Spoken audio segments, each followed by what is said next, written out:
오늘 이 아침 저와 여러분이 허락하신 하나님의 말씀은 신약성경 로마서 제12장 1절과 2절의 말씀입니다. 그러므로 형제들아, 내가 하나님의 모든 자비하심으로 너희를 권하노니 너희 몸을 하나님이 기뻐하시는 거룩한 산 제물로 드리라. 이는 너희가 드릴 영적 예배니라. 너희는 이 세대를 본받지 말고 오직 마음을 새롭게 함으로 변화를 받아 하나님의 선하시고 기뻐하시고 온전하신 뜻이 무엇인지 분별하도록 하라. 아멘. 오늘은 하나님의 은혜와 사랑으로 우리 교회 창립 37주년이 되는 생일을 맞이한 그런 거룩한 주일입니다. 여기까지 인도하신 에베네셀의 하나님, 그리고 여호와 이레의 하나님 앞에 찬송과 존귀와 영광을 올려드립니다. 우리 아버지 하나님 앞에 감사의 박수 한번 드릴까요? 네. 37주년 우리가 교회 생일을 뿐만 아니라 교회 생일을 맞이할 때마다, 또 우리의 인생의 개인적인 생일을 맞이할 때마다 생각하는 게 있습니다. 왜 하나님께서 하셨지? 왜 하나님께서 세우셨지? 왜 하나님께서 나를 이 땅에 태어나게 하셨지? 질문하시죠? 정언하는가요?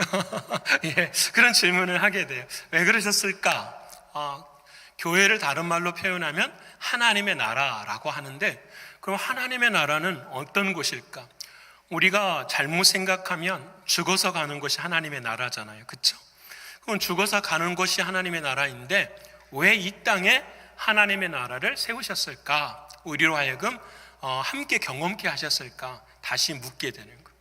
그러면 하나님의 나라는 죽어서만 가는 것이 아니라 이 땅에 살면서도 하나님의 나라를 경험하게 하시는 하나님의 뜻이 있다라는 거예요. 그래서 우리가 교회 생활을 한다, 우리가 신앙생활을 한다, 이 교회 공동체 안에 있는 것은 이 하나님의 나라를 저희가 경험하는 것입니다. 그럼 내가 생각하는 하나님의 나라는 어떤 나라일까? 우리가 천국에 가는 그날에는 눈물도 없고 아픔도 없고 십자가도 없고, 그렇죠? 그런 곳이 하나님의 나라지만 이 땅 위에는 아직까지는 십자가가 있어요. 눈물도 있고 고난도 있고 고통도 있어요. 그래서 교회는 늘 힘들고 어려워요. 하지만 중요한 것은 바로 이거예요. 교회는 세상 가운데 있어서 세상이 교회에 영향을 주지만 교회는 세상의 영향을 받지 않아야 돼요. 세상 가운데 있지만 세상이 교회를 향하여 많은 것을 압력을 놓지만, 그럼에도 불구하고 교회는 세상에 대해서 영향을 받지 않고 오직 하나님이 말씀하신 하나님의 뜻을 쫓아 가야 되는 것이 바로 교회이죠. 그래서 힘들고 어려워요. 하지만 여기까지 인도하신 하나님의 은혜가 참 감사하고요. 특별히 이 믿음을 가지고 서 있는 사람들 한 분 한 분들을 교회라고 말씀하시는 겁니다. 우리 옆에 분하고 할까요? 당신은 교회입니다. 당신은 교회입니다. 믿으십니까? 네, 우리는 모두가 다 교회예요. 교회라는 곳은 어떤 곳이냐?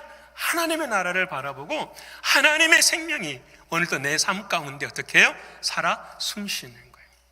여러분, 우리가 로마서 1장부터 11장까지 쭉 하나님의 말씀을 봤어요. 딱 한 가지잖아요.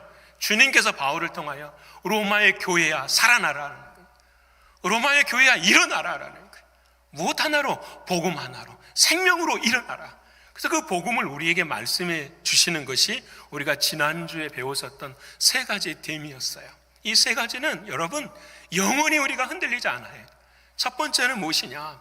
예수 그리스도의 십자가의 피로 하나님이 약속하신 그 언약이 저와 여러분 가운데 이루어졌다라는 사실이에요. 여러분, 오늘도 내 삶 가운데 이루어질 거야가 아니에요. 이루어졌어요. 이걸 뭐라고 한다고요? 새 언약이라고요. 예전에는 오실 예수님을 바라봤었는데 지금은 내 안에 함께 하시는 주님과 함께 뭐 하는 거죠? 동행하는 거예요. 이게 새 언약이에요. 여러분, 이것이 내 마음에 믿어지지 않고 이것이 내 입술에서 고백되지 않는다고 한다면 우리는 더 많이 기도해야 돼요. 두 번째로는 그 새 언약을 이루신 그 하나님이 나를 보면서 내 자신이 나를 바라볼 때는 후회도 많고 눈물도 많지만 하나님은 결단코 후회하시지 않으신다라는 거예요. 믿으십니까? 그래서 일어나는 거예요. 그래서 오늘 또 우리가 하나님 앞에 나와서 예배 드리는 거죠. 하나님이 나를 부르시는 것을 후회하지 않으셔라고 하는 이 믿음의 고백이 우리 안에 있다라. 자, 그럼 이 모든 일을 결과론적으로 어떤 결과가 나타납니까? 그래, 인생의 시작과 끝은 누구에게 있다? 주님께 있다라는 거예요. 주님이 모든 만물의 시작이 되고 모든 것이 주님께로 마지막에 뭐하리라? 돌아가리라. 정말 중요한, 내가 살아서 주님으로부터 태어나서 죽고 난 다음에 천국 가는 것, 그것도 있지만 뭐냐면 주님이 내 안에 계셔서 나의 생각과 나의 마음과 나의 모든 행동이 누구로부터 나와요? 주님으로부터 나오고, 그리고 그 결과가 주님께 영광이 되어지는 거예요. 여러분, 이것이 우리의 복음이고 우리의 신앙이에요. 여러분, 이 세 가지가 흔들리면 절대로 안 되는 거예요. 사랑하는 성도 여러분, 모든 것은 전부 다 하나님이 하십니다. 믿으시죠? 예, 지난 주간에 우리 멕시코 헌당 예배 하나님 앞에 가서 올려드리고 왔어요. 이번에 멕시코 헌당 예배를 가서 드리면서 여러 가지 많은 생각을 사실 하게 됐는데 참 감사한 점이 너무 많았어요. 설교를 준비하면서도 맞아, 교회 생일을 맞이하면서 또 우리 교회가 힘썼었던 곳에 하나님의 교회를 헌당할 수 있게 하신 것이 얼마나 감사한지. 여러분, 사진 한번 보실래요? 네, 사진 보시면 여러분 보시기에 오른쪽에 있는, 이쪽은 아니거든요. 오른쪽에 있는, 잘 안 보이시죠? 네, 그래도 눈을 크게 뜨고 보세요. 오른쪽에 있는 것이 센터예요. 우리가 선교를 가면은 저곳에서 학생들 교육을 하고 함께 숙식하고 잠자는 그 센터가 저쪽에 있고, 반대쪽에 큰 건물이 지어졌어요. 우리가 팬데믹 동안에는 가지는 못했지만 그 이전에 우리가 함께 기도했었던 그 곳이 저렇게 지어졌어요. 저게 교회거든요. 그 다음 장면 보여주시겠습니까? 바로 이게 교회예요. 1층은 예배당이 되고요, 2층은 교육부서들이 할 수 있는 공간이 지어졌고요, 3층은 저렇게 밑에는 여러분 정말 인조 잔디를 깔고요, 위에는 저렇게 천막과 차양을 해가지고 우리 아이들이 저기서 축구도 하고 풋살도 하고 여러 가지 것들을 감당할 수 있게끔 만들어놓은 예배당이에요. 그 다음 장면 보여주시면, 이제 이것은 센터 앞에가 이렇게 되어 있어요. 여러분, 못 가신 분들을 위해서 제가 설명을 해요. 학교처럼, 정식 학교는 아니지만 학교처럼 학생들에게 교육의 기회를 제공하는 그런 곳이에요. 그 다음 방면 보시면 이것도 정면이고요. 그 다음 보시면 이제 이것이 이제 교회 예배당. 이 교회는 여러분 기억하셔야 돼요. 크리스토 테 아모 이글레시아. 스페인어로 이글레시아라는 말은 교회라는 말이고, 크리스토라는 말은 그리스도 테 아모. 테 아모, 내가 사랑합니다. 나는 그리스도를 사랑합니다라는 것이 교회 이름이에요. 재밌죠? 그렇죠? 많죠? 근데 크리스토 테 아모, 나는 그리스도를 사랑합니다. 그 교회, 우리가 함께 기도할 교회의 이름이 바로 이 교회 이름이에요. 또 넘어갈까요? 예, 그 다음 또 넘어가시고요. 여기가 아까 3층에 말한 풋살장처럼 우리 아이들이 정말 즐겁게 할 수 있는 곳에 이와 같은 곳을 만들었어요. 그 다음 넘어가서 보면, 그 다음요. 예, 그 다음 여기 스태프들, 이제 우리 학생들이 여기서 다 발런티어로 일하고 스텝하는 그런 아이들이고요. 그 다음에 보시면 여기가 이제 본당 앞면이에요. 강대상이 있는 곳이고, 그 다음에 함께 예배 드릴 수 있는 한 150명, 그때 말씀하시기를 이렇게 말씀을 하시더라고요. 그 다음 장면 보시면 이렇게 예배당이 되어 있어요. 그리고 신앙팀들이 나와서 그날 함께 찬양하는 그런 모습이고요. 그 다음에 함께 이제 우리 기도하고 예배하는 사랑하는 마을 주민들, 또 관계되시는 분들 참여하셔서 함께 예배를 드렸고요. 예, 같이 즐거움으로 함께 예배를 드렸습니다. 그리고 이분이 이제 이 크리스토 테 아모 교회를 섬기시는 목사님이세요. 그래서 목사님께서 설교를 하시는 그런 장면입니다. 그 다음에 이분이 이제 우리가 함께 관계를 맺어왔었던 멕시코 이곳에 선교사로 수고하시는 민주식 선교사님이세요. 그래서 이분이 센터와 그리고 이 예배당까지 다 함께 하나님의 은혜 안에 통로가 된 귀한 사역을 하시는 분이십니다. 그리고 이분은 이제 누구시냐면 이 교회 예배당을 만드는데 정말로 헌신적으로 수고하신 분이세요. 자신이 건축을 하시는 분인데 혼자 거의 이 예배당의 모든 일을 감당해 주시는 그분인데, 정말 이 선교사님이 그러시는데 정말 페이도 온전히 못 받고 너무나도 수고한 그런 분이시라고, 그러면서 감사의 마음을 담아서 조그만 선물과 꽃다발을 증정하겠노라고 그래서 이렇게 귀한 시간 가졌고요. 그 다음에 저는 교회에 대해서 한 3가지 정도 권면의 말씀드렸고요. 그 다음 장면 보시면 제가 스페니쉬로 기도하는 장면을 찍었네요. 그리고 난 다음에 목사님이 마지막에 이제 기도해 주시고, 그 다음에 이곳은 교회가 아니라 앞에 센터에 공간이 있어요. 그 공간에서 이제 오늘 함께 있었던 모든 사람들이 타코를 같이 나누는 그런 시간을 가졌습니다. 그래서 저쪽에 사람들이 함께 모이고, 이 타코 기념품도 컵이 하나씩 있는데, 기념품과 또 이 저녁 식사 비용은 교회에서 저희들이 함께 하고요. 그 다음에 헌당 헌금까지 하나님 앞에 올려드렸습니다. 그래서 교회를 이렇게 헌당 예배를 잘 참여를 했습니다. 이제 저를 보시면 되겠고요. 이번에 헌당 예배를 드리면서 하나님 앞에 참 깨닫는 것이 참 많았습니다. 하나는 뭐였냐면요, 우리의 생각은 하나님 앞에서 일도 안 된다라는 거였어요. 이게 무슨 말이냐면요, 멕시코 선교를 우리가 교회에서 시작할 때 처음에 8명의 그 마약을 하는 친구들이었어요. 중학생 정도 되는 그 친구들을 처음 만나고, 선교사님을 통해서 우리가 저들을 위해서 뭘 할 수 있을까요? 했을 때 애들이 축구를 좋아하니까 우리 축구장 좀 만들어서 해보십시다 해가지고 정말 땅을 빌려가지고 그곳을 축구장으로 만들어서 그 아이들이 함께 축구를 하고, 그렇게 해서 이제 사역이 우리 아이들도 1년에 한 번씩 가게 되고, 그래서 이제 선교를 저희 교회에서 지난 5년여 동안 시간을 보냈죠. 그리고 난 다음에 3번 정도, 4번 정도 갈 때에 코로나가 시작하기 전에 저희가 마지막 선교를 갔을 때에 이제 선교사님께서 이 땅을 이제 놓고 이곳에 교회를 지었으면 좋겠다고 말씀을 하셨었죠. 그래서 우리가 가서 그냥 기공 예배를 드렸어요. 기공 예배를 드리고, 여기에 이런 교회가 세워질 거라고는 정말 생각지도 못했어요. 기공 예배를 드리고, 그때 돌도 좀 줍고, 그렇게 해서 저희들은 그냥 걸음을 걸어왔는데, 하나님께서는 하나님의 계획과 섭리 안에는 이 모든 것이 다 있었다라는 거죠. 우리 교회는 그걸 못 봤어요. 저도 못 봤어요. 우리는 선교할 때마다 고민들이 참 많았고 생각들이 많았어요. 선교에 대한 여러 가지 이견들도 정말 많았어요. 그런데 이번에 가서 딱 바라보니까 하나님의 계획은 이미 다 플랜이 있으셨던 거예요. 나는 아무것도 볼 수 없었지만 하나님은 이미 그걸 이미 계획해 놓으신 모든 하나님의 은혜가 그곳에 있음을 바라보면서 깨닫는 것이 딱 하나였어요. 그게 뭐냐면, 내 생각은 일도 안 되는 거니까 순종하면 되는구나 라는 거였어요. 부르시면 오라 하시면 가는 거고, 하라 하시면 하는 거고, 그것이 무슨 효율성이고 그것이 무슨 가치 이런 거 다 떠나서 우리는 일도 몰라요. 그냥 하나님이 하라 하시면 하나님의 뜻 안에서 이루는 거구나.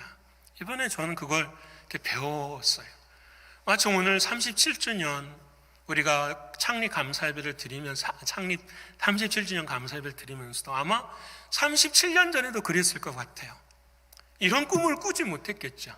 이런 생각을 하지 못했겠죠. 근데 그 부르심 앞에서 하나님 앞에 순종하였더니 지금 이렇게 37년이 지나는 이 시간 속에서 하나님이 모든 것을 이루어 가시는 것을 저는 경험하게 돼요. 사랑하는 여러분, 헌당에 감사 예배를 드리면서 교회가 어떻게 가야 될까, 어떤 비전이 있을까, 이런 것보다도 저는 저와 여러분이 다시 한번 마음을 새롭게 할 수 있는 건 이것이라고 생각합니다. 무엇을 하든지 하나님의 이름, 하나님이 인도하시는 것은 순종하면서 걸어가는 저와 여러분이 되어야 된다라는 거예요. 이게 정말 중요한 거예요. 우리의 인생도 그러잖아요.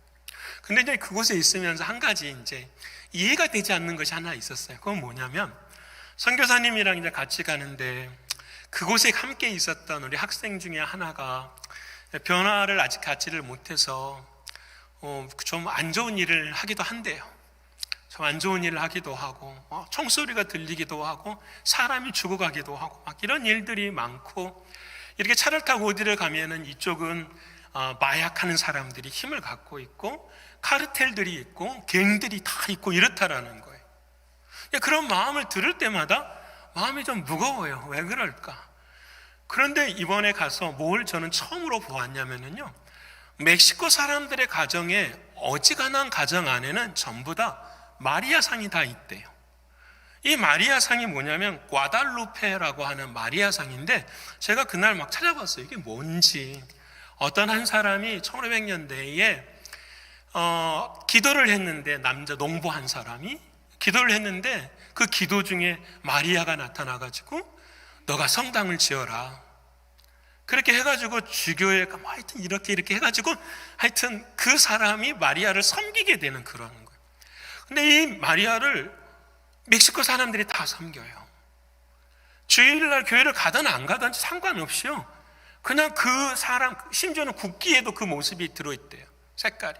그래서 그냥 그 사람 이름만 나오면 다 아멘인 거예요. 여러분 생각해 보십시오. 우리가 남미를 선교하는데 제일 힘든 게 이거예요. 천주교 뿌리, 하나님을 다 믿는다고 해요. 근데 여러분, 그래서 제가 멕시코를 그때 좀 인터넷 찾아봤어요. 멕시코 부패 지수가 어떻게 되는가. 140개 전 세계의 나라 중에서 부패 지수가 멕시코가 133등이에요. 제가 이게 너무 힘든 거였어요. 집집마다 다 마리아든지 누군가를 섬기는, 그러니까 하나님이 존재한다라는 사실을 알고 나가는데, 삶은 전혀 전 세계의 부패 지수의 마지막 끝을 차지하는 곳이 멕시코입니다. 이유가 뭘까라는 거죠. 이유가 뭘까? 그래서 그날 이렇게 이번에 보면서 역사를 따라봤더니 답은 한 가지더라고요. 그게 뭐냐면, 그 멕시코가 처음 신앙이 마야로부터도 시작이 됐잖아요. 마야 신전부터서. 다시 말하면 토테미즘, 샤머니즘 신앙인 거예요. 그게 뭐냐면, 하나님은 저 멀리 계시는 거예요. 하나님은 돌이 하나님이 될 수가 있고 나무가 하나님이 될 수가 있고, 그래서 우리는 그 하나님을 어떻게 하냐면 그냥 섬기면 되는 거예요. 내 삶하고는 아무런 상관이 없이 어떻게 하면 되냐면, 한 주일에 그냥 와서 죄송합니다, 잘못했습니다 하고 섬기면 그 주는 우리의 죄들을 어떻게 용서한다라고 생각하는 거예요. 이걸 우리는 뭐라고 말하냐면 종교라고 이야기하죠. 하나님과 나와의 관계가 멀리 떨어져 있어요. 여러분, 우리가 전하는 복음은 이게 아니거든. 그 멀리 떨어져 있던 하나님이 우리의 힘으로는 안 되니까 예수님께서 이 땅에 오시고 십자가에 죽으시고 그의 영이 성령을 통해 우리 안에 함께 하시는 거예요. 이게 변하고 이게 생명이고 이것이 복음이거든. 그래서 이번에 이 헌당 예배를 곳에 들으면서, 와, 순종이 왜 그렇게 중요한가 이제 다시 한번 생각하게 돼. 우리의 삶 속에서, 예배 가운데서나 신앙 가운데서 멀리 있는 하나님을 섬기는 종교적인 우리의 모습은 아닌가. 이것을 바꾸지 않고서는 우리는 정말 부패한 사람이 될 수밖에 없다라는 거예요. 이걸 바꿔야 돼요. 주님이 지금도 나와 함께 하신다라는 거예요. 옆에 번호 합시다. 주님이 나와 지금 함께 하십니다. 믿으십니까?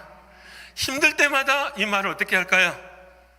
끄집어낼 수 있는 것이 믿음이에요. 가정에 어려운 일이 생겼어요. 어려운 일이 생기면 수없이 많은 생각들이 우리 앞에 다 펼쳐지는 거예요. 그때마다 우리는 끄집어내야 돼요. 지금도 주님이 함께 하셔. 지금도 주님이 함께 하셔. 지금도 주님이 동행하셔요. 이 믿음이 내 입에서 끄집어 나오게 될 때에 우리의 삶은 어떻게 해요? 힘이 나고 변화가 돼요. 오늘 우리 호산나 창대 그랬잖아요. 내가 할 수 있다. 그렇죠? 예. 내가 할 수 있다. 첫 찬양의 첫 가사가 그것이었잖아요. 난 할 수 있습니다. 나는 할 수 없지만 누가 내 안에서 행해 주시는 거죠? 주님이. 그래서 마지막 고백이 뭐예요? 나는 주님의 뭐가 되는 거죠? 것이 되는 거죠. 주님의 소유가 되는 거예요. 사랑하는 여러분, 오늘 중요한, 우리가 이제 생일을 맞이해서 특별히 로마서 말씀을 나누면서도 우리에게 이제 우리가 이런 주님이 동행하시는 남은 자의 삶을 산다고 한다면 우리는 어떠한 삶들을 이제부터서는 살아가야 될 것인가를 로마서 12장부터 설명을 해요. 여러분 로마서 1장부터 11장까지는 딱 그것만 설명해요. 믿음이란 뭐냐? 주님이 너와 함께 하시는 거다. 이걸 믿는 거다. 주님이 주인 되는 거다. 그러면 주님이 주인 되는 삶은 어떻게 살아야 됩니까? 질문할 수 있잖아요. 그걸 12장부터서 가르쳐줘요. 오늘 저는 여러분하고 이 로마서 11장 1절과 2절의 말씀을 가지고 함께 나누려고 해요. 우리 1절과 2절의 말씀 우리 다시 한번 읽어봤으면 좋겠어요. 믿음 가지고 다 외우셔서 좋습니다. 같이 읽어볼까요? 시작. 그러므로 형제들아, 내가 하나님의 모든 자비하심으로 너희를 권하노니 너희 몸을 하나님이 기뻐하시는 거룩한 산 제물로 드리라. 이는 너희가 드릴 영적 예배니라. 아멘. 자, 이 말씀 그대로 놔두시고 2절 보지 마시고 1절 다시 보여주실래요? 이 말씀 기록하셔도 좋습니다. 자, 11장까지 복음을 말씀해 주셨는데 그 복음이 무엇이냐? 주님이 나와 함께 하신다라는 거예요. 자, 그러면 여러분 제가 질문 한번 해볼게요. 와, 주님이 나와 함께 하시네? 나의 주인이 되셨네? 이것을 믿으면 내 삶에서 가장 먼저 나오는 게 뭘까요? 어떤 게 나오게 될까요? 제일 먼저 나오는 게. 그렇잖아요. 아버지 어머니가 멀리 떨어져 있다가 집에 같이 살게 돼요. 그러면 아버지 어머니를 어떻게 될까요? 사랑하고 보고 싶고 존경하게 되는 거잖아요. 주님이 멀리 있다고 우리 안에 오셨으니까 제일 먼저 우리 안에 자연스럽게 해주는 일이 뭐예요? 예배하는 일이에요. 믿으십니까? 내 안에 계시는 주님을 자연스럽게 뭐 하는 거예요? 예배하는. 그래서 여러분 예수를 믿는 사람들은 예배를 떠날 수 있다 없다? 없어요. 예배를 드리라고 해서 드리는 것이 아니라 내 안에 주님이 살아계시면 자연스럽게 나오는 게 뭐라고요? 예배인 거예요. 믿으십니까? 자, 그런데 그 예배를 오늘 무슨 예배라고 말하느냐? 드릴 무슨 예배라고요? 영적인 예배라. 이 영적인 예배를 성경을 길게 안 보면 신비한 예배라고 생각을 해요. 오늘 이 시간에도 막 신비한 것들이 막 드러나는, 마치 그 멕시코인들이 과달루페 마리아를 왜 신비하게 생각하냐면 그 천에다가 그림을 그렸는데 그 천은 500년이 지나도 지금 으스러지지 않는다라는 거예요. 신비하다라는 거예요. 그래서 그것이 하나님의 기적이라고 믿고 그걸 섬기는 거예요. 여러분, 우리가 그럴 때가 있어요. 영적인 예배가 뭐냐? 영적인 예배가 영어 성경을 보면 영적인 예배라 그러면 spiritual worship이라고 써야 되죠. 근데 그렇게 안 썼어요. 우리가 갖고 있는 영어 성경을 보면 true and proper worship이라고 썼어요. 진실되고 proper, 합당한 예배라는 거예요. 이게 중요한 거예요. 우리가 드리는 예배는 어떤 예배야 되느냐? 하나님이 보시기에 합당한 예배를 드려야 된다는 거예요. 너가 예배 드리는 것이 맞아, 그 예배가 진짜야, 이렇게 말씀하시는 거예요. 나의 기분이나 감정이나 생각이나 이게 예배가 아니라 하나님의 기준과 관점에 맞는 예배, 이 예배를 뭐라고 한다? 영적인 예배라고 하는 거예요. 그럼 오늘 질문해야죠. 나의 예배는 어떤 예배, 하나님이 어떤 예배를 합당하게 하시는가, 여기시는가, 그 예배예요. 여러분 오늘 2절 말씀 보시면 그 예배가 이래요. 같이 읽어볼 거죠. 시작.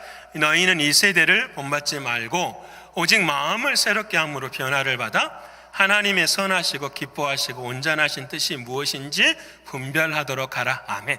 이 세 가지를 제가 말씀을 드릴 거예요. 기억하시고 오늘 내가 드리는 예배가 인생의 마지막 예배인데 그 마지막 예배를 하나님이 합당하다, 프로퍼하다, 맞다, 인정해주는 예배를 드려야 된다. 나의 기준이 아니라 하나님의 말씀에 따라서. 그럼 첫 번째로 어떤 것이냐? 이 세대를 본받지 말고 드리는 거예요. 앞에 분 합시다. 세대를 본받으면 안 됩니다. 여러분 힘들어도 정신 차리셔야 돼요. 졸지 마시고. 여러분 왜 졸아요? 너는 이 세대를 본받지 말라. 세대라고 하는 말이 무슨 말이냐면 그냥 우리는 쉽게 세상이라고 표현하잖아요. 근데 세상을 말하지 않고 세대라고 하는 이유가 있어요. 그것은 뭐냐면 여러분, 우리 대한민국을 비교해보면 지금의 고등학생, 고등학생, 대학생들을 어떤 세대라고 말하냐면 MZ 세대라고 이야기를 해요. MZ 세대. 그 전의 세대는 어떤 세대라고 하냐면 G 세대라고 이야기하고, 그 전에는 Y 세대라고 이야기하고, 그 전에는 X 세대라고 이야기를 했어요. 이게 무슨 말이냐?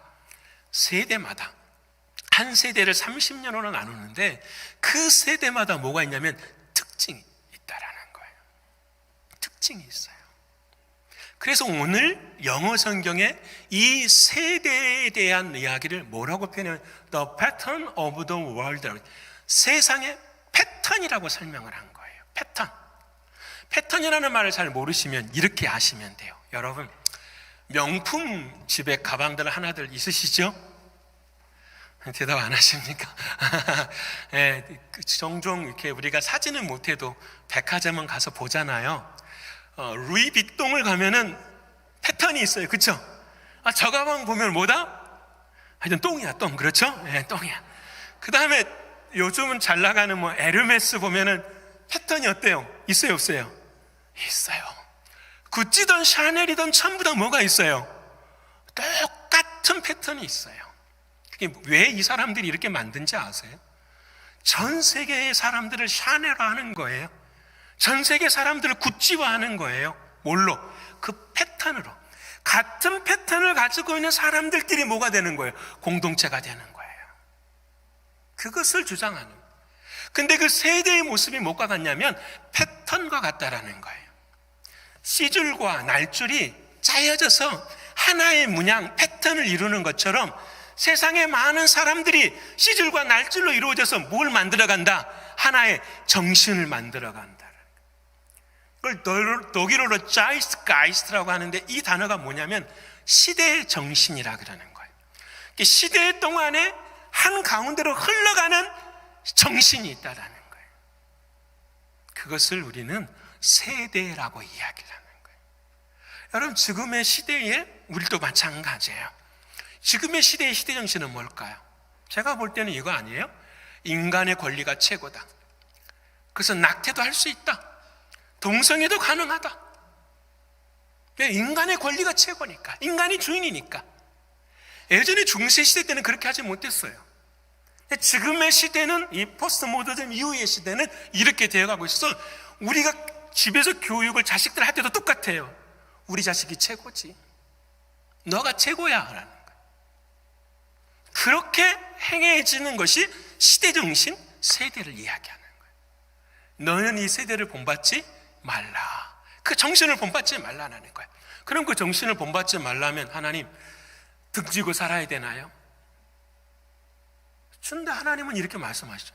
자연의 아름다움도 아름답다고 말씀하시고, 지식과 정보를 통하여서도 하나님은 은혜를 베풀어 주시고, 경제적인 것들을 통하여서도 우리에게 기쁨을 주시거든요. 그럼 이 모든 것들을 떠나는 것이 세대를 본받지 않는 것입니까? 아니라는 거예요. 세대를 본받지 말라, 이 말씀 무슨 말이냐면 하나님이 주시는 아름다움, 하나님이 주시는 지식과 정보, 하나님이 주시는 모든 경제적인 이 모든 것들이 누구하고 연결이 돼야 된다? 하나님과 연결이 돼야 된다. 이 세대 사람들은 하나님과 연관 안 시켜요. 누구하고 연관시킬까요? 나하고 연관을 시키죠. 나의 아름다움을 위해 살아가죠. 나의 똑똑함을 위해서 살아가요. 나의 경제적 자유를 위해 살아가는 거예요. 이 모든 것들을 하나님은 하나님과 연관시키는 것을 세대를 본받지 말라고 말씀하고 계시는 거예요. 여러분, 한 가지 예를 들어볼까요? 아브라함이 있어요. 아브라함이 하나님께서 탁 오셔서 아버지가 데라가 죽고 난 다음에, 하란이 정말 잘 사는 동네거든요. 이라크, 이 잘 사는 동네에서 아브라함을 말씀하신 거예요. 야, 다 버리고 너 내가 지시하는 땅으로 가. 아브라함은 한 번도 간 적이 없으니까 그 땅으로 갔는데 속은 거예요. 뭐가 속았냐면 젖과 꿀이 흐르는 땅이 아닌 거예요. 사막이에요, 사막. 아무것도 없는 땅이. 아브라함이 얼마나 속상했겠어요. 내가 하란에 있었으면 정말로 그 풍족한 그곳에 살 수 있었는데 왜 하나님은 이곳에 나를 보내시지? 1년을 살았는데 1년 후에 뭐가 오냐? 기근이 닥쳐버린 거예요. 먹을 것도 없어요. 근데 기근이 다 닥치니까 완전히 패민, 야사 상태가 되는 거예요, 사람들이. 그때에 이 세대가 어떻게 가냐면 그곳에 있는 사람들이 어디로 가는 거죠? 애굽 땅으로 내려가는 거예요. 애굽 땅에 갔어요. 애굽은 아직 풍족하니까. 그들이 하는 말이 이런 거잖아요. 야, 다 가는데 우리도 가야지. 남들 다 하는데 나도 해야지. 이 마음이 세대 정신이고 시대 정신이었어요. 그래서 아브라함도 졌어요. 애굽으로 갔어요. 애굽에 갔더니 어떤 일이 생긴가요? 여러분, 하나님께서 자기 와이프 사라를 바로에게 갖다 주는, 무서운 일이잖아요. 자기 아내를 빼앗겨 버려. 여러분, 아브라함만 그런 게 아니에요. 여러분, 우리가 잘 아는 룻기서를 보면 나오미도 마찬가지. 기근이 들었어요. 구약시대의 기근은 다른 게 아니에요. 하나님이 하늘의 문을 막아버리신 거예요. 중요합니다. 하나님이 하늘의 문을 막아버리는 거예요. 왜? 하나님의 말씀대로 살지 않기 때문에. 그래서 하늘의 문을 막아버리니 이 나오미와 그 가족들이 애굽으로 간 거예요. 애굽에 가서 남편도 죽고 자식들 둘 다 죽어요. 그럼 질문하게 되죠. 하나님, 세대가 힘들고 상황이 힘들고 어려운데 하나님 왜 그렇게 잔인하게 하십니까? 하나님은 아브라함에게나 나오미에게도 똑같은 뜻이 있는 거예요. 상황이나 환경이 아무리 어려워도 너에게 양식을 주시는 분은 누구시다? 하나님이시다. 믿으십니까? 딱 그거 하나 가르치려고 하는 거예요. 너에게 광야 같은 삶이 있어도 하나님께서 주시는 양식을 너에게 줄 것이다. 못하면 하나님 의지하고 하나님 뭐하면? 사랑하면.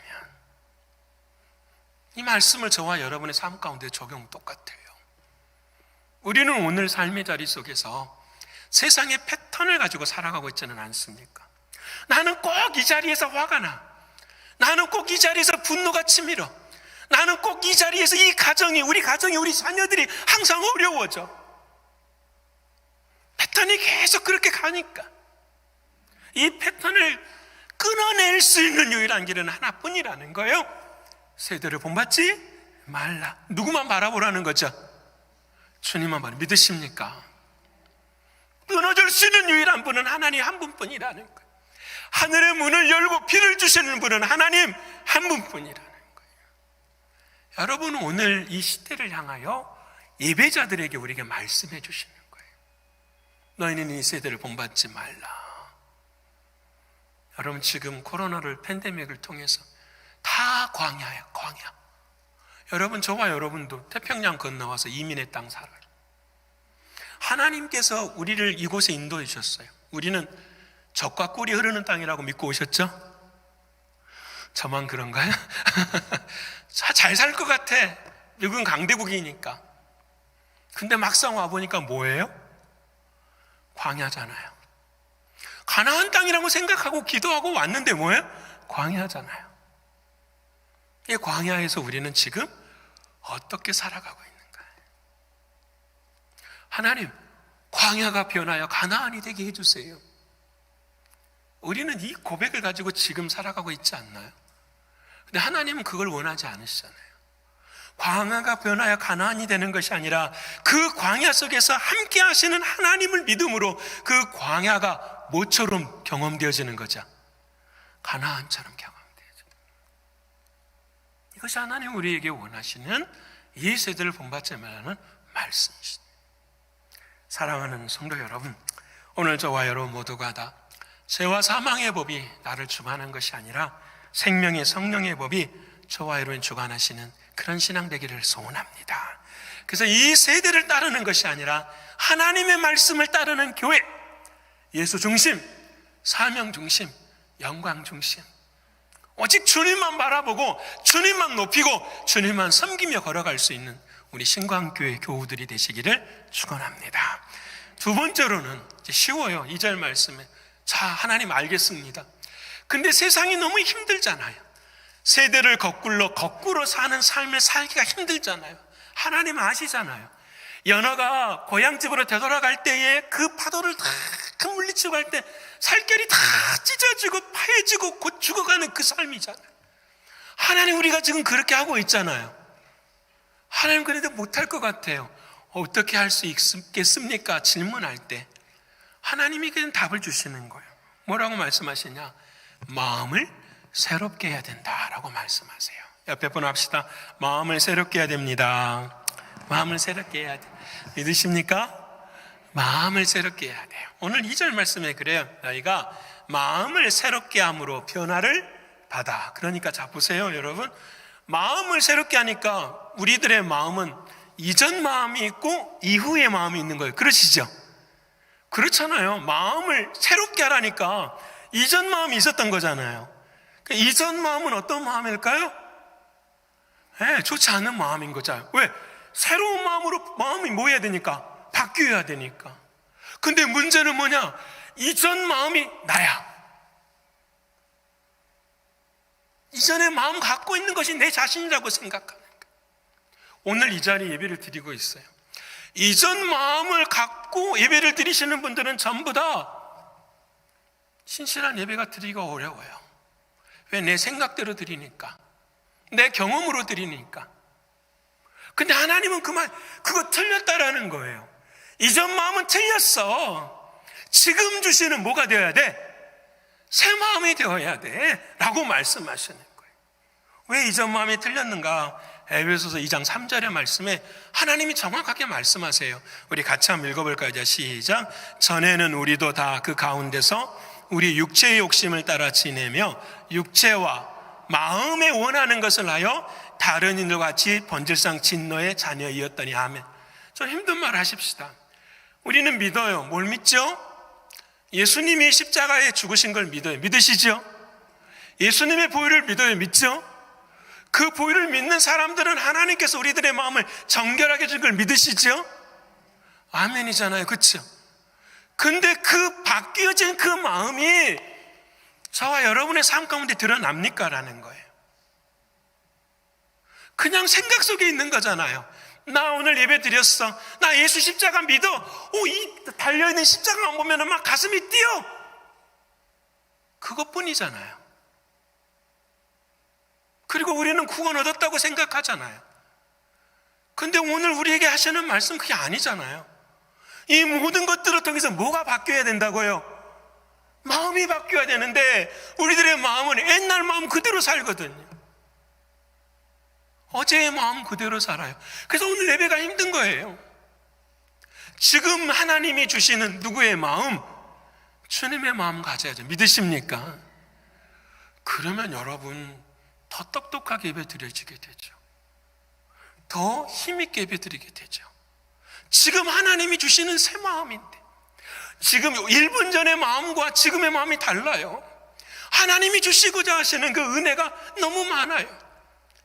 우리는 기공식 할 때 돌이 너무 많아서 아무것도 몰랐지만 하나님은 이미 그 돌 위에다가 저 좋은 교회당을 세울 비전과 꿈이 다 있으셨다는 거예요. 근데 우리는 생각하죠. 안 될 거야. 안 되는 거야. 우리들의 마음이. 오늘 주님 말씀하세요. 마음에 뭘 받아야 된다? 변화를 받아야 돼요.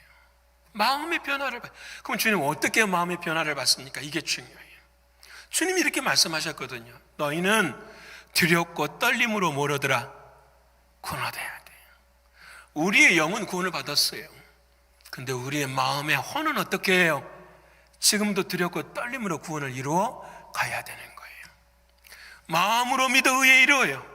하나님의 말씀이 우리에게 들려요. 그러면 하나님의 말씀이 들릴 때에 우리들의 마음이, 이 영이 성령의 힘을 통하여서 뭘 이겨내야 되죠? 혼을 이겨내야 되는 거지. 졸리는 것도 이겨내고요, 피곤한 것도 이겨내고요, 용서하지 못한 마음도 이겨내고요, 사랑하라고 하시면 그 사랑하는 마음도 어떻게 해요? 가져가야지요. 그 하나님의 말씀을 내 마음에 부어줘야 되는 거예요. 깔때기에다가 기름을 붓듯이 내 마음에 계속 부어줘야 되는 거예요. 그 부어주는 그 하나님의 말씀이 들려질 때마다 누가 역사하는 거죠? 성령 하나님이 역사하시잖아요. 그래서 우리는 뭘 이기게 해요? 혼을 이기게 해요. 믿으십니까? 우스운 이야기지만 제가 이번 주에 그랬어요. 이번 주에 멕시코 가서 코로나 때문에 형편들이 어려우니까 저희가 호텔에 있었어요. 호텔에 있었는데 비성수기라 되게 저렴하게 비행기값이랑 해가지고 있었는데요. 호텔 방문을 착 열고 냉장고를 바라보니까 막 음료수가 다 차여져 있는 거예요. 그리고 그 음료수 위를 딱 보니까 여러분 아세요? 술병이 4개가 벽에 다 붙어 있는 거예요. 보니까 보드카, 럼 뭐 이렇게 써져 있고 끝에는 뭔지는 모르겠어요. 그래가지고 어떻게 되어 있냐면요, 컵이 이렇게 2개가 딱 있고 이 마개만 돌리면 뭐가 떨어져요? 술이 떨어지는 거예요. 여러분 갈등이 있을까요, 없을까요? 혼자 있는데 제가 나 옛날에 뭐가 있기 때문에요? 옛 마음이 있으니까. 옛 마음이 있으니까. 저는 그거 바라보면서 그리스도인들이 이런 자리에 서면은 어떻게 될까라는 생각이 드는 거예요. 그리스도인들이 공짜인데 한 모금 할 수 있지, 아무도 안 보는데 한 모금 할 수 있지. 삶의 자리들이 우리가 세대를 핑계를 대는 것처럼. 여러분, 주님 말씀, 그 갈등은 세상에 죽을 때까지 있는데 그 갈등을 어떻게 해야 되죠? 하나님의 말씀으로 나의 뭘 이겨내야 되죠? 혼을 이겨내야 돼. 믿으십니까? 신앙이 좋으신 분들은 씩 웃고 말죠. 씩 웃고 말아요. 당연한 거잖아요. 씩 웃고 말아야 되지. 오늘 마음을 새롭게 한다라는 이 마음, 그래서 우리들의 마음에는 그런 마음이 있어요. 사랑하는 여러분, 한번 생각해 보십시다. 모세가 그랬어요. 하나님이 출애굽 딱 시킬 때 홍해가 앞에 가 있네요. 모세가 스트레스 엄청 받았을 것 같아요. 하나님, 생각 좀 해보십시다. 저 같으면 그래서 따졌을 것 같아요. 40년 태어날 때부터도 고생시켜가지고 40년 힘들게 하셨습니다. 하나님, 그랬잖아요. 왕자의 삶을 살아도 늘 히브리 사람이라는 것을 숨기고 살아야 되는 자신의 인생 앞에서 얼마나 화가 많이 났을 거예요. 그 화를 못 이겨서 사람 한 사람을 죽여버렸어요. 그리고 어디로 쫓겨갔냐면 미디안 광야로 가서 40년을 살았어요. 80년을. 여러분, 80년을 살아서 하나님이 다시 만나주셔서 은혜를 주고 백성들을 다 끌고 딱 가는데, 가나안 땅으로 가야 되는데 앞에 뭐가 생긴 거예요? 홍해가 딱 생긴 거죠. 화내야 되죠. 하나님 왜 그러십니까? 옛 마음 같아서는 그러죠. 옛 사람 같아서는 그래요. 근데 모세는 하나님 앞에 기도하고 어떻게 하죠? 말도 안 되는 일을 하는 거예요.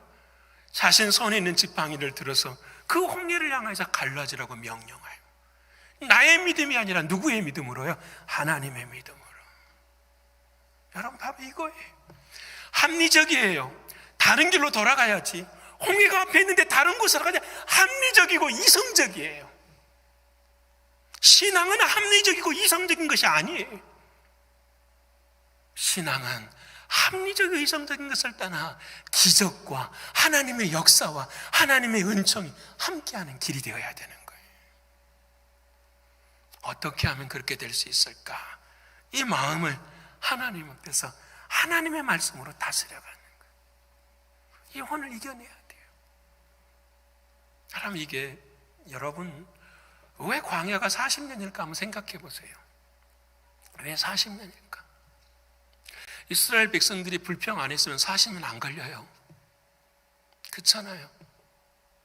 일주일 만에 갈 수 있는 곳이잖아요. 불평 안 했으면 40년 안 걸린다고요. 왜? 하나님의 뜻이 이루어지니까. 이제 40년 내내 불평. 그리고 마지막에 어떻게 되는 거예요? 광야에서 다 죽어요. 하나님의 뜻이 무엇일까요?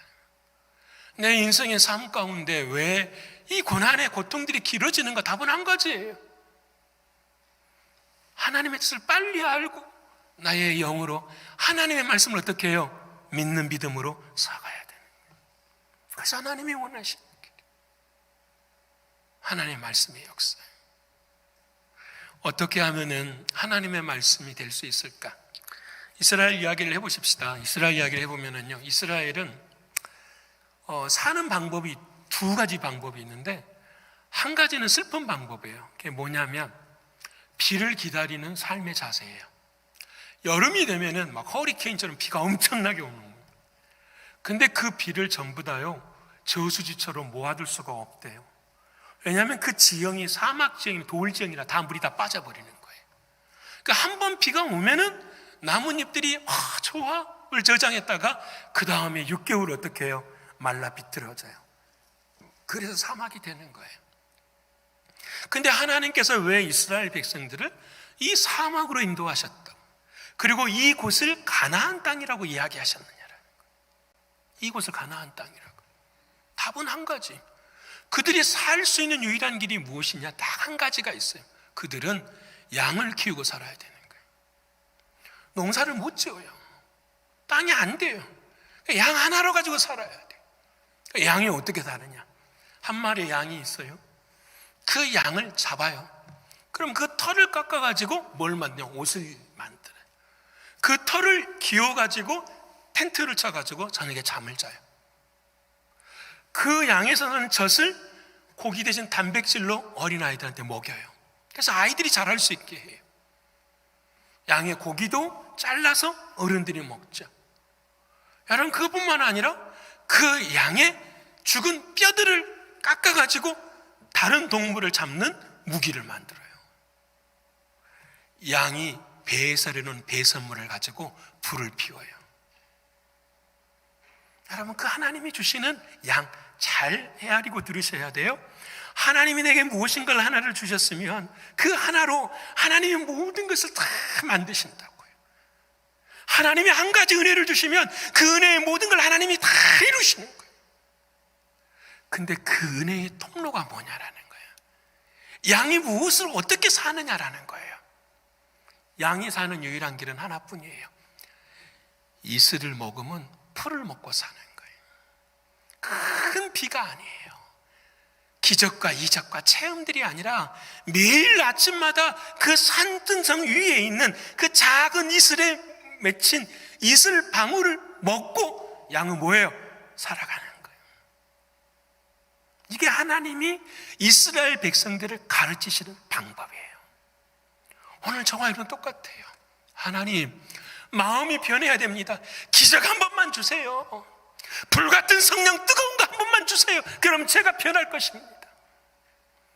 체험하잖아요. 근데 3일 안 가요. 우리 뜨거움 3일 안 가요. 알잖아요. 3일 안 간다고요. 하나님은 말씀하신, 너희는 뭘 먹어라? 새벽 이슬을 먹어라. 매일매일 주시는 뭐예요? 하나님의 말씀을 먹어요. 그래서 40년 동안을 하나님은 매일 만나를 먹이시는 거예요. 이게 중요한 거예요. 이스라엘 백성들 만나를 뭐라고 말하냐? 이렇게 찌질한 것이 무엇이냐? 뜻이 그래요. 이것이 뭐예요? 이게 이거예요. 불평하면서. 그래서 애굽 땅에 있는 거 주세요. 근데 하나님이 그렇게 하는, 매일 훈련시키시는, 매일매일. 뭘 훈련시킬까요? 만나는 맛이 없어요. 근데 뭘 훈련시키시느냐? 하나님의 말씀에 순종하는 훈련을 시키는 거예요. 하나님의 말씀 앞에 나아오는 훈련을 시키는 거예요. 이것이 신앙. 여러분, 오늘 저와 여러분 마음이 변해야 돼요. 어떻게 할 수 있나? 마음이 안 변하면 지옥이에요. 근데 마음이 변할 수 있는 유일한 길은 하나님의 말씀을 먹는 거예요. 근데 우리는 일주일에 한 번씩만 먹어요. 큰 비가 오기만을 바라는 거예요. 여러분, 그렇게 되지를 않더라고요. 제가 난 키우는 걸 좋아해요. 뒤에 있는 난 키우는 거. 여러분, 그 난 키울 때도 똑같아요. 물 안 주면은요, 여러분, 뿌리가요, 물을 많이 주면은 뿌리들이 물을 쫙 머금고 있어요. 그러다가 물을 안 주면 어떻게 된지 아십니까? 뿌리가 다 죽지 않아요. 뿌리가 한 가닥씩 한 가닥씩 죽어요. 한 가닥에 있는 저장해 놓은 물을 다 쏟아내요. 그리고 그 뿌리 하나는 죽어요. 또 한 뿌리가 불을 다 쏟아내요. 그리고 또 죽어요. 여러분, 오늘 혹시 우리의 신앙의 모습이 그렇게 살아가는 모습은 아닌 거예요. 그와 같은 것들이 삶의 모습들로 드러나고 있는 거죠.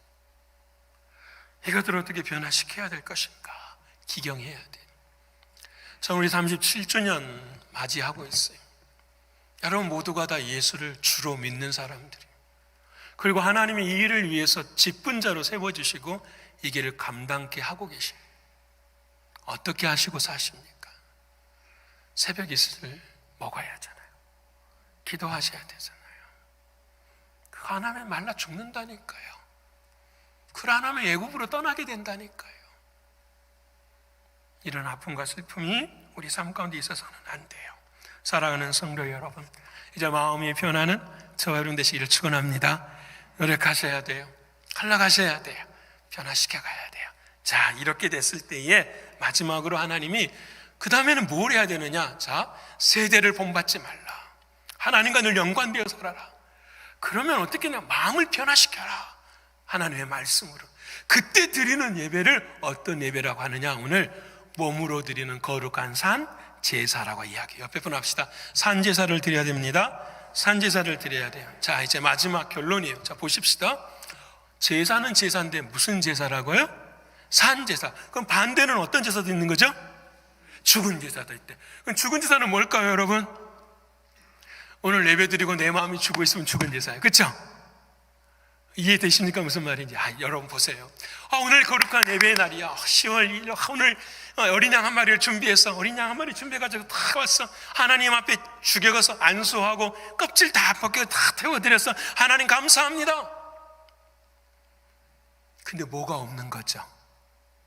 그 재물과 나가 관계가 없는 거예요. 저 재물이 죽는 것처럼 나도 죽었어. 그리고 그 재물을 흠양하시는 그 하나님이 나에게 뭣도 주셨어? 생명도 주셨어. 이게 하나님이 원하시는 산 제사거든요. 근데 우리는 어떤 제사만 드리냐? 죽는 제사만 드리는 거예요. 우리들의 마음이 일어나지 못하는 거예요. 우리들의 마음이 생명으로 일어서지 못하는 그런 안타까운 제사를 하나님은 죽은 제사라고 말씀하고 계십니다. 근데 오늘 우리에게 말씀하셔요. 아니, 산 제사로 드리라. 살아있으면 드리라. 그럼 어떻게 살아있습니까? 그 다음 말씀, 몸으로 드리는 산제사라는 거예요. 앞에 번합시다. 몸으로 드려야 됩니다. 몸으로 드려야 돼. 믿으십니까? 자, 여러분, 저희들이 몸이 있어요. 이 몸이 여러분 하나님 앞에 어떻게 해요? 드려져야 돼요. 그래서 우리 몸이 어떻게 죽어야 돼요? 하나님, 나 몸 살아있는데요? 그래, 맞아. 근데 죽은 게 있어야 된다라는 거예요. 뭐가 죽었습니까? 라는 거죠. 나의 옛 몸이 죽은 거죠. 아십니까? 옛 사람이 죽은 거예요. 여러분, 이게 예배예요. 옛 몸과 옛 사람이 죽은 거예요. 오늘 저는 감사하더라고요. 그 술을 안 마신 것도 감사하지만 그 유혹을 어떻게 해요? 이겨냈잖아요. 저도 사람인데요. 이겨냈잖아요. 그 얼마나 감사한지. 만일에 한 모금이라도 마셨으면 오늘 설교할 수 있을까요? 없을까요? 못하죠. 하나님 앞에서 큰일 나죠. 이런 말씀 못 나누죠. 그래서 뭐가 있을까요? 나의 옛 무덤이 있는 거예요. 내가 나의 옛 사람이 죽은 무덤이 지난 한 주간 있는 거예요. 그것을 오늘 몸으로 드리는 뭐다? 산제사라고 하는 거예요. 믿으십니까? 한 주 동안 하나님, 내가 살았었던 그 옛 사람의 모습들의 무덤을 가지고 드려지는 하나님 앞에서의 예배. 그래서 이 예배가 하나님이 원하시는 세일이 되는 거예요. 지난 월요일 새벽 기도 때 제가 말씀드렸잖아요. 주님이 일하시는 것이 세일입니다. 그 주님이 일하시는 것이 너무 감사하기 때문에 찬양하는 것이 무슨 노래입니다? 새 노래입니다 라는 거예요. 중요해요. 그래서 찬양되는 찬송은 뭐냐? 삶인 거예요. 지난 한 주간의 모든 삶을 다 돌아보고 회개하고 옛 무덤이 이렇게 쌓였을 때에 하나님 감사합니다. 그 기쁨과 감사함으로 하나님 앞에 뭐 하는 거죠? 찬송하는 거예요. 예배가 바로 그거예요. 요즘 신조 언어가 생겼는데 플로팅 크리스천이라는 단어가 생겼어요. 플로팅. 이 플로팅이라는 말이 무슨 말이냐면 떠다닌다라는 거예요. 다 떠다니는 교인들이.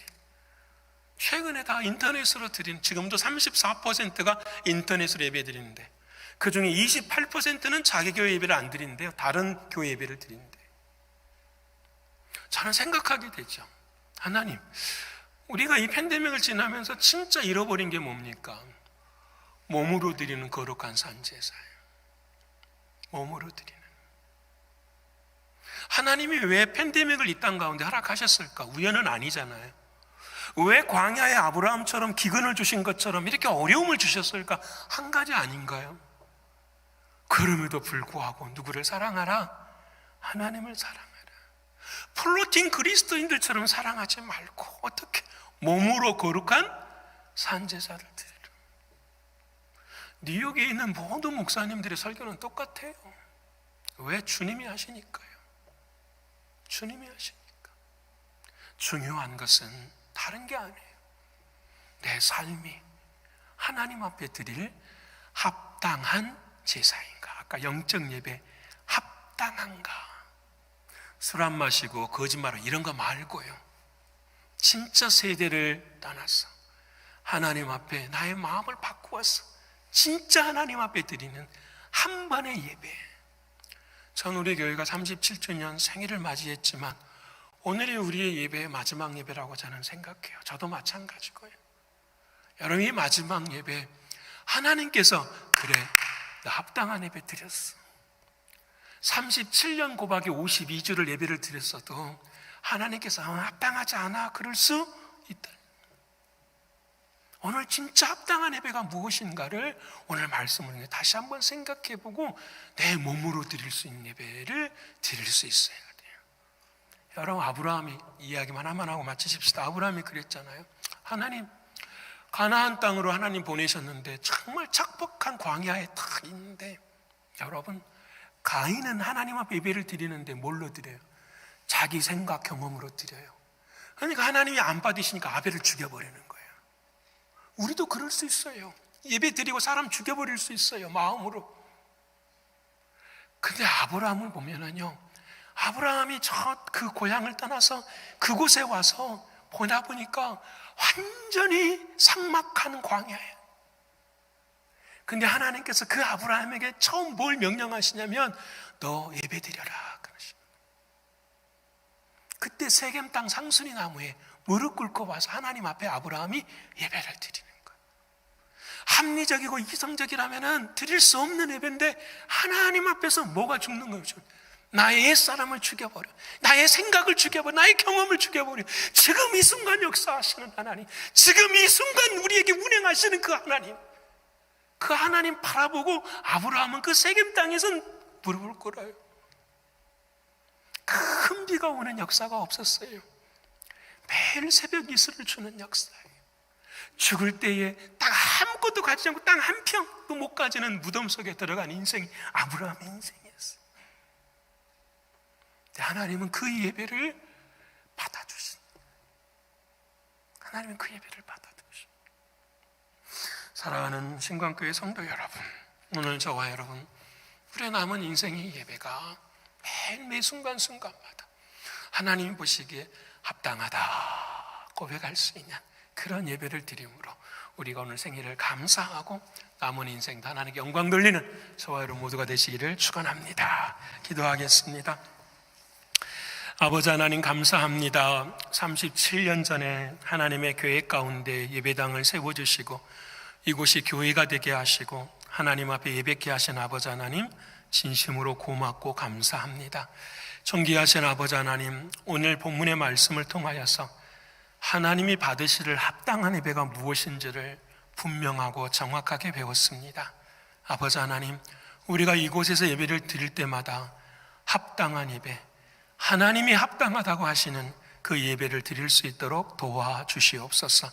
세대를 본받지 않도록 하나님 도와주시고 오직 말씀을 통하여 마음이 변화되어지는 우리의 삶이 될 수 있도록 인도하여 주시옵소서. 그의 몸으로 드리는 거룩한 산 제사로 하나님께 영광 돌리는 우리 모두가 되게 하여 주시옵소서. 모든 것을 허락하신 아버지 하나님, 고맙고 감사합니다. 찬송과 존귀와 영광을 받아 주시옵소서. 사랑이신 예수 그리스도의 이름으로 감사하며 기도 올리옵나이다. 아멘.